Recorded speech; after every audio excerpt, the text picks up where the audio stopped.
কোটা সংস্কার আন্দোলনের সময় গেল 18 জুলাই রাজধানীর লালবাগে পুলিশের গুলিতে নিহত আইডিয়াল কলেজের শিক্ষার্থী খালিদ হাসান সাইফুল্লাহ। এই ঘটনায় দুদিন ধরে লালবাগ থানায় সাবেক প্রধানমন্ত্রী শেখ হাসিনা, স্বরাষ্ট্রমন্ত্রী আসাদুজ্জামান সহ 91 জনের বিরুদ্ধে মামলা নিয়ে গড়িমসি চলছে। এর প্রতিবাদে রাতে নিহত শিক্ষার্থীর বাবা সহ কয়েকশো শিক্ষার্থী থানা ঘেরাও করে বিক্ষোভ করছে। সেখানে উপস্থিত হয়েছে সেনাবাহিনীর সদস্যরা। সেখানকার সবশেষ জানাতে যুক্ত হচ্ছেন সহকর্মী মাজহার মাহবুব। মাহবুব, কি পরিস্থিতি দেখতে পাচ্ছেন সেখানে? কেন মামলা নিতে চাচ্ছে না থানা পুলিশ? তাদের বক্তব্য কি? শিক্ষার্থীরা কি বলছেন?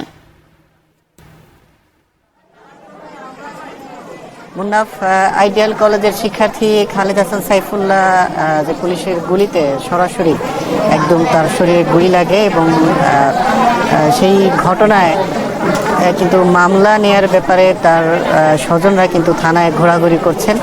তবে লালবাগ থানার যিনি ওসি তিনি কিন্তু আসলে মামলা নেওয়ার ক্ষেত্রে দুদিন ধরেই গড়িমসি করছেন। আজকে আসরের পর যেটি হয়েছে যে এলাকাবাসী তারা এসছেন মামলা কেন নেওয়া হবে না সেই জবাবদিহিতা চাওয়ার জন্য, বা মামলা কেন নেওয়া হবে না, তাদের যেই এলাকাবাসী খালিদ তার মৃত্যুতে কেন হত্যা মামলা রুজু করা হবে না এই প্রশ্ন জানবার জন্য তারা যখন এসেছেন সন্ধ্যার পর কিন্তু এখানকার যে ওসি সে বেশ গড়িমসি করে বিভিন্ন কথাবার্তা বলে নেওয়া হবে পরে কিন্তু তারা সন্ধ্যার পর সে ওসি তার রুম তালা দিয়ে বের হয়ে গেছে এবং এখনো পর্যন্ত কিন্তু ফিরে আসেনি।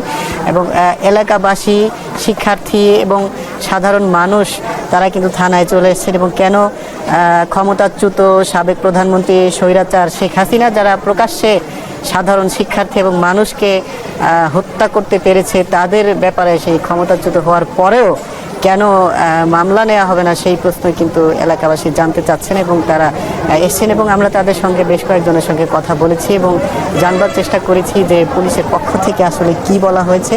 এবং এলাকাবাসী যেটি বলছেন যে আসলে তারা স্বজনদের পক্ষ থেকে বারবার যেই 91 জনের নামে তারা মামলা করতে চেয়েছেন, বারবার থানায় আসলেও এখানকার যে ওসি রয়েছেন লালবাগ থানার ওসি তিনি বারবার আসলে তাদেরকে সময় ক্ষেপণ করে বারবার ফিরিয়ে দিচ্ছিলেন। এবং সবশেষ আজকে বিকেলে যখন তারা এসছেন এবং এলাকাবাসী যখন একজোট হয়ে এসেছেন যে মামলা নিতেই হবে, কেন নেওয়া হবে না সেটির ব্যাপারে জানার জন্য এসছেন, তখনই কিন্তু ওসি আর বেশিক্ষণ থানায় অবস্থান করেনি, সন্ধ্যার পরে বের হয়ে গেছেন। এবং এলাকাবাসী যেমনটি অভিযোগ করছেন যে মামলার যে কাগজ, সেই কাগজ মূলত এই থানার যে ওসি আছেন তিনি তাদের কাছ থেকে নিয়ে যাদের ব্যাপারে মামলা করা হচ্ছে তাদের কাছে সেই মামলার তথ্য বা অভিযোগের তথ্য পাচার করা হচ্ছে এবং তাদেরকে আসলে জানিয়ে দেওয়া হচ্ছে যে তাদের ব্যাপারে মামলা করতে এলাকাবাসী একজোট হয়ে এসেছেন, এমনটাই কিন্তু এলাকাবাসীর অভিযোগ। এবং কোনোভাবে তাদের সঙ্গে সময় ক্ষেপণ করে আসলে যেই আসামি তাদেরকে আসলে ছাড় দেওয়ার মন মানসিকতা এখানকার ওসির মধ্যে তৈরি হচ্ছে, এমনটাই কিন্তু এলাকাবাসী অভিযোগ করছেন। তবে খালিদ হাসান সাইফুল্লাহ যে নিহত হয়েছিলেন পুলিশের গুলিতে মর্মান্তিকভাবে, আসলে সেটি কিন্তু সারা দেশবাসীকে বেশ নাড়া জাগিয়েছে। এবং আমরা দেখেছি যে সন্ধ্যার পরে যখন এলাকাবাসী তারা থানায় আসলে ওসির কাছে সেই জবাব চাইবার জন্য এসেছেন, এরপরেই কিন্তু সেনাবাহিনীর কর্মকর্তারা এবং সেনা সদস্যরা এখানে এসেছেন এবং তারা সাধারণ মানুষকে আশ্বাস দিয়েছেন যে এ ব্যাপারে মামলা হবে এবং এই ব্যাপারে উদ্যোগ নেওয়া হবে। অর্থাৎ সেনাবাহিনীর আশ্বাসের পর যারা সাধারণ মানুষ রয়েছেন বরাবরের মতোই তারা সেনাবাহিনীর উপরে আস্থা রাখতে চান এবং তারা কিন্তু এখন এই থানার পরিস্থিতি কিন্তু স্বাভাবিক রয়েছে। থানার ভেতরে কিন্তু কয়েকশো সাধারণ মানুষ, এলাকাবাসী তারা কিন্তু জড়ো হয়ে আছেন। তারা জানতে চাচ্ছেন, তারা আসলে সেনাবাহিনীর কর্মকর্তা যারা রয়েছেন তাদের সঙ্গে কথা বলছেন, বিভিন্ন বিষয়ে অভিযোগ জানাচ্ছেন এবং সেনাবাহিনীর কর্মকর্তারাও তাদেরকে আসলে আশ্বস্ত করে তাদেরকে শান্ত রাখবার চেষ্টা করছেন যে আসলে কেন মামলা নেওয়া হবে না এটিও যেমন তাদের অভিযোগ।